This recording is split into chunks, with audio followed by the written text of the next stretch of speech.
ہم یا تو غازی بنیں گے یا شہید، مگر ہماری تلواروں کی جھنکاریں ہزاروں سالوں تک سنائی دیں گی۔ میں مظلوموں کی حفاظت کروں گا، چاہے وہ میرے دشمن ہی کیوں نہ ہوں۔ اگر ہم نے آج ڈر کے مارے بزدلی کی چوڑیاں پہن لی تو ہماری نسلیں ظالموں سے کانپیں گی۔ اگر آپ کا دل صاف اور پاکیزہ ہے تو دنیا کی کوئی شیطانی قوت آپ کا محاصرہ نہیں کر سکتی۔ اگر تم نے اپنے دشمن کو اپنا وطن ہی نہیں بلکہ ایک پتھر کا ٹکڑا بھی رکھنے دیا تو مصائب ہم پر آ پڑیں گے۔ حق کی راہ پر چلنے والوں کو میرا رب کبھی تنہا نہیں چھوڑے گا۔ اس گھوڑے پر سوار ہونے کی کوشش نہ کرو جس پر قابو نہ پا سکے۔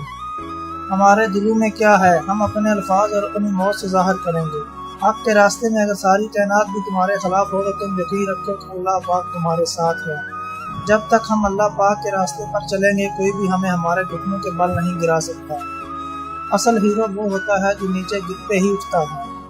ہم خیانت اور دھوکہ دہی سے کوئی کامیابی حاصل کرنے کے بجائے موت کو ترجیح دیتے ہیں۔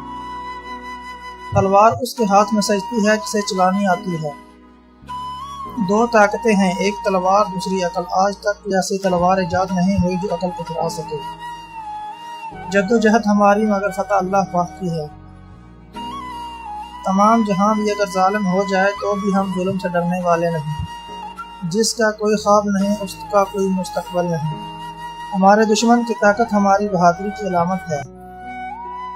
بہترین لوگ بہترین نیت رکھتے ہیں، جس کی وجہ سے اللہ تعالیٰ ان کے تمام کاموں کو سنوار دیتا ہے، اور جس کام کو میرا رب سنوار دے اسے کوئی بندہ کیسے بگاڑ سکتا ہے۔ جب انسان اپنے رب پر اس قدر بھروسہ کر لیتا ہے کہ اس کے سوا کوئی بھی اس کی ضرورت پوری کرنے والا نہیں تو اللہ پاک بھی اپنے بندے کو مایوس نہیں کرتا۔ میں اپنا ہر غم اللہ پاک کو بتاتا ہوں کیونکہ میرے غموں کا علاج صرف اللہ کے پاس ہے۔ حق کے راستے میں اگر ساری کائنات بھی تمہارے خلاف ہو تو تم یہ یقین رکھو کہ اللہ پاک تمہارے ساتھ ہے۔ مجھے موت کا ڈر نہیں، لیکن وہ آخری سانس میرے لیے حرام ہوگی جس سے پہلے میں ہتھیار ڈال دوں۔